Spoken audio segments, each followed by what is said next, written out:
I am become death, the destroyer of worlds. America के well known physicist Julius Robert Oppenheimer का ये famous quote असल में भगवद गीता के 11वें अध्याय का 32वां श्लोक है। मैं अब काल बन गया हूँ जो तीनों लोगों का विनाशक है।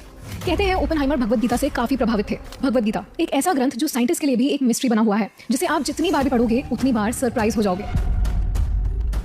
अर्जुन आज भी कुरुक्षेत्र की भूमि पर खड़े भगवद गीता सुन रहे हैं। वैसे तो महाभारत का युद्ध हजारों साल पहले द्वापर युग के अंत में खत्म हो चुका है, पर अगर आपसे ये कहा जाए कि महाभारत का युद्ध आज भी चल रहा है तो 1957 में जब फिजिसिस्ट ह्यू एवरेट ने पहली बार ऑल्टरनेट रियलिटीज और मल्टीपल यूनिवर्सेस की बात की, तभी से साइंस की दुनिया में मल्टीवर्स की थ्योरीज को बढ़ावा मिलने लगा।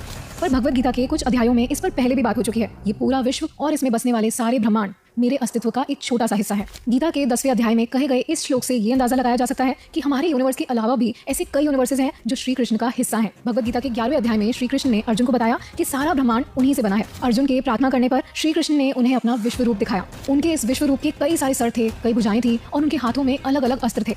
कई रंगों और आकारों से बना उनका ये विश्व रूप अर्जुन को हर दिशा में नजर आने लगा और उन्हें श्री कृष्ण के शरीर के अंदर हमारे यूनिवर्स जैसे कई सारे यूनिवर्सेस दिखने लगे। और तभी अर्जुन को रियलाइज हुआ कि जिस श्री कृष्ण को वो अपना मित्र मानते हैं वो असल में सारे ब्रह्मांड के कर्ता धर्ता है। पर अगर सारे यूनिवर्सेस श्री कृष्ण से बने हैं तो सब अलग अलग समय में क्यों चल रहे हैं? भगवद गीता के 8वें अध्याय के अनुसार हमारे यूनिवर्स की टाइम साइकिल ब्रह्मा जी के हिसाब से चलती है।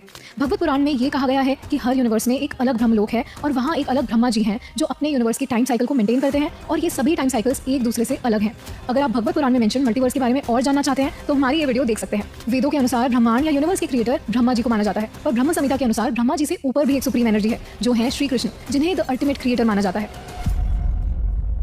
मैं पहले भी यहाँ रह चुकी हूँ। 1930s में एक 4 साल की बच्ची शांति देवी अपने घर वालों से अजीबोगरीब बातें करने लगी थी। वो उन्हें अपने पिछले जन्म के बारे में बताने लगी थी, वो कहाँ रहती थी, उसका पति कौन था और किन कारणों से उसकी मौत हुई थी। शांति देवी को आज भी पुनर्जन्म का एक दिलचस्प केस माना जाता है। हमने पास्ट में शांति देवी और उनके पुनर्जन्म की कहानी पर भी एक वीडियो बनाई है जिसे आप देख सकते हैं। पुनर्जन्म या रीइंकार्नेशन एक ऐसा टॉपिक है जो सुनने में किसी इंटरेस्टिंग मूवी की कहानी की तरह लगता है, पर इस टॉपिक ने आज तक साइंटिस्ट को भी बेचैन किया है। 1960 में एक American psychiatrist doctor Ian Stevenson ने रीइंकार्नेशन पर एक डिटेल स्टडी की, जिसमें उन्होंने 3000 से भी ज्यादा रीइंकार्नेशन केसेस को कलेक्ट किया और उनके डिटेल एग्जामिनेशन में ये सामने आया कि कई 8 से 9 साल के बच्चों को कुछ ऐसी बातें और जगह याद थी जिनका उनसे कोई रिलेशन नहीं था। डॉक्टर स्टीवनसन को अपनी रीइंकार्नेशन थ्योरीज के लिए काफी क्रिटिसिज्म भी मिला। आज भी साइंस रीइंकार्नेशन को किसी मिस्ट्री या मिथ की तरह ही देखता है, पर भगवद गीता में इस पुनर्जन्म के कॉन्सेप्ट को काफी डिटेल में एक्सप्लेन किया गया है।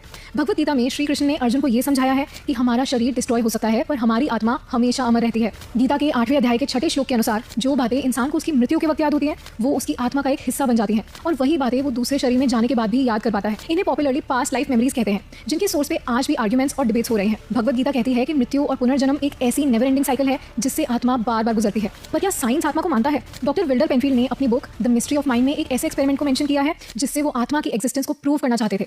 हमारे ब्रेन में अलग अलग एरियाज होते हैं जो अलग मूवमेंट्स और एक्शंस के लिए रिस्पॉन्सिबल होते हैं। डॉक्टर पेनफील्ड के एक्सपेरिमेंट में उन्होंने दिमाग के कुछ एरियाज को आर्टिफिशियली एक्टिवेट करके अपने सब्जेक्ट्स के हाथों की कुछ मूवमेंट्स कराई। उन्होंने ये सवाल उठाया कि अगर आर्टिफिशियली एक्टिवेट करने पर ब्रेन इंसान से ये मूवमेंट्स करवा रहा है तो नॉर्मल लाइफ में ब्रेन को सिग्नल कौन देता है? वो इस नतीजे पर पहुंचे कि अगर ब्रेन एक कंप्यूटर है तो उसे कोई चीज प्रोग्राम कर रही है और वो है हमारा सोल या आत्मा। भगवद गीता में ये क्लियर किया गया है कि पुनर्जन्म मृत्यु के बाद का एक ऐसा सच है जिससे इंसान मोक्ष पाने के बाद ही छुटकारा पा सकता है। मोक्ष या लिबरेशन एक ऐसी स्टेट है जिसमें आत्मा जन्म, मृत्यु और पुनर्जन्म की साइकिल से आजाद हो जाती है। भगवद गीता के 7वें और 15वें अध्याय में एक ऐसे यूनिवर्स का जिक्र किया गया है जहाँ ना ही सूरज और ना ही चांद की रोशनी है। वहाँ जो भी रोशनी है वो परमात्मा के तेजस्वी रूप से है। यहाँ श्री कृष्ण के परमात्मा रूप वास करते हैं और यहाँ सिर्फ उन लोगों की आत्मा जाती है जिन्होंने खुद इस दुनिया से अलग होकर मोक्ष हासिल किया है। भगवद गीता का ये हिस्सा ना ही सिर्फ आत्मा के बारे में बात करता है बल्कि यहाँ फिर से एक अलग यूनिवर्स के एग्जिस्टेंस की बात की गई है।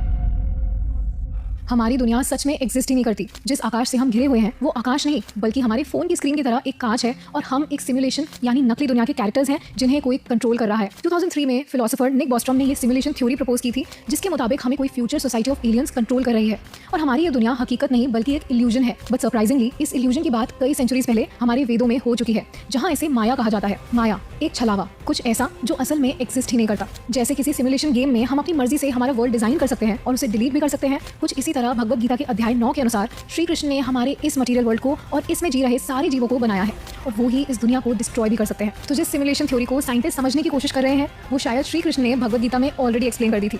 फर्क सिर्फ इतना है कि जहाँ कुछ लोगों को लगता है कि हमें एलियंस कंट्रोल कर रहे हैं, वहीं भगवद गीता कहती है कि हम एक ऐसे यूनिवर्स का हिस्सा है जो परमात्मा या सुप्रीम गॉड के कंट्रोल में है, जो श्री कृष्ण का ही एक रूप है।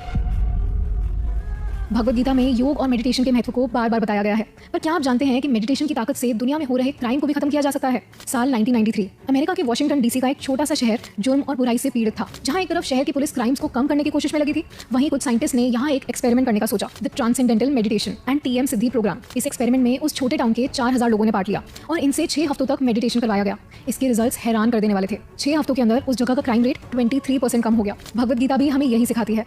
भगवद गीता के अध्याय 6 में कृष्ण भगवान ने बताया है कि जब आप ध्यान करते हो तब आप अपनी सारी बुरी भावनाएं जैसे दुख, क्रोध, अहंकार को मात देकर अपने ट्रू सेल्फ को पहचान सकते हो। जिस पावर ऑफ मेडिटेशन का इंपॉर्टेंस साइंटिस्ट 20th सेंचुरी में सिखा रहे थे, उसे हमारे ग्रंथों ने कई हजार साल पहले ही बता दिया था। हमारे स्क्रिप्चर्स में कई ऐसे राज छिपे हैं जिन्हें जानकर ऐसा लगता है कि इनमें ना जाने कितनी ऐसी नॉलेज है जो अभी भी अनडिस्कवर्ड है। अगर आपको भी भगवद गीता से जुड़े कुछ ऐसे फैक्ट्स पता है तो हमें कमेंट्स में जरूर बताना। अगर आपको ये वीडियो पसंद आई तो इसे लाइक और शेयर जरूर करें।